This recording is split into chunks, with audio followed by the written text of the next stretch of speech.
I just want to say something really from the bottom of my heart.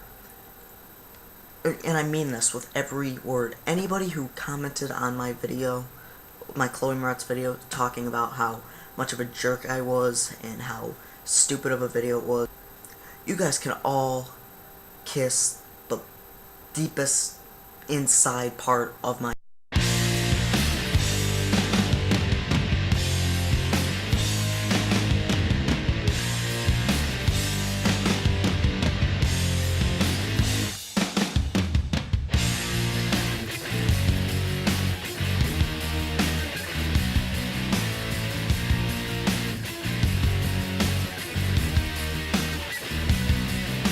Well, I have a couple.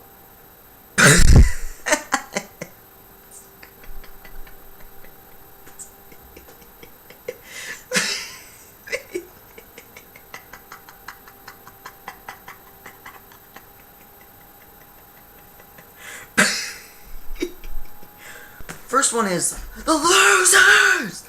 There is nothing in this movie that would have been worth seeing on the big screen. Except for one thing, and that is Chris Evans.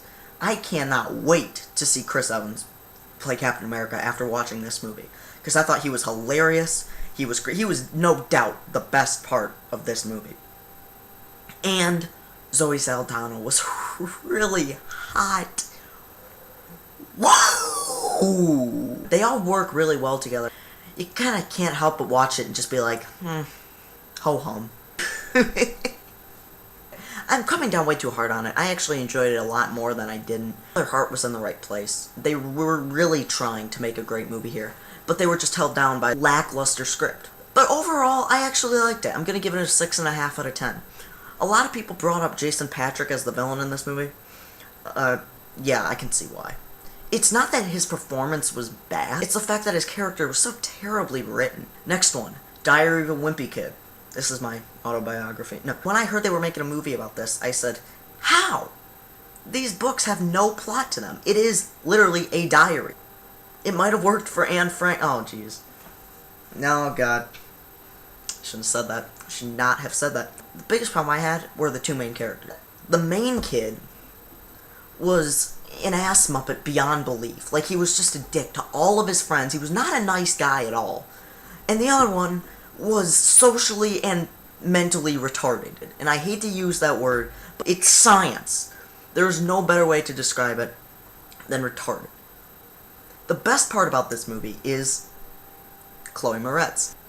She was the only character that made any sense, that was illogical, and she actually gave a really good performance. And it was a nice follow-up to her hit girl role. I'm glad that she didn't do something like Jodie Foster, where she just went to like Taxi Driver or some crazy, out of saying, I'm going for the Academy Award movie. No, she just settled down, she did a good little kids movie. Very hard for me to recommend this movie because of the fact that there's so many better kids movies out there. I mean, just this year, Toy Story 3, obviously. I heard Despicable Me was great. How to Train Your Dragon, I heard, was really good. So, go see some of those movies.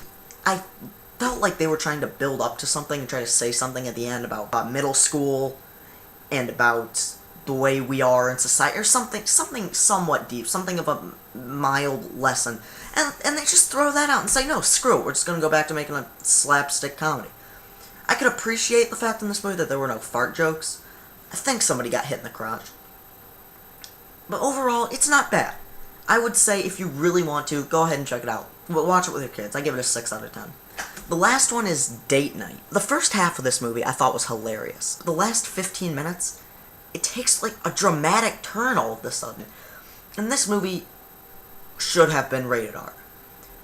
I was shocked that it's PG-13, and I think it would have worked better as an R rating. And like Diary of a Wimpy Kid, I felt like they were trying to say something about...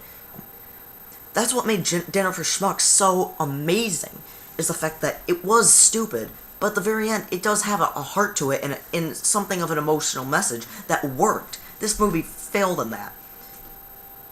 But that's the only complaint I have, is the last 15 minutes. Besides that, I was cracking up at about every single thing in this movie.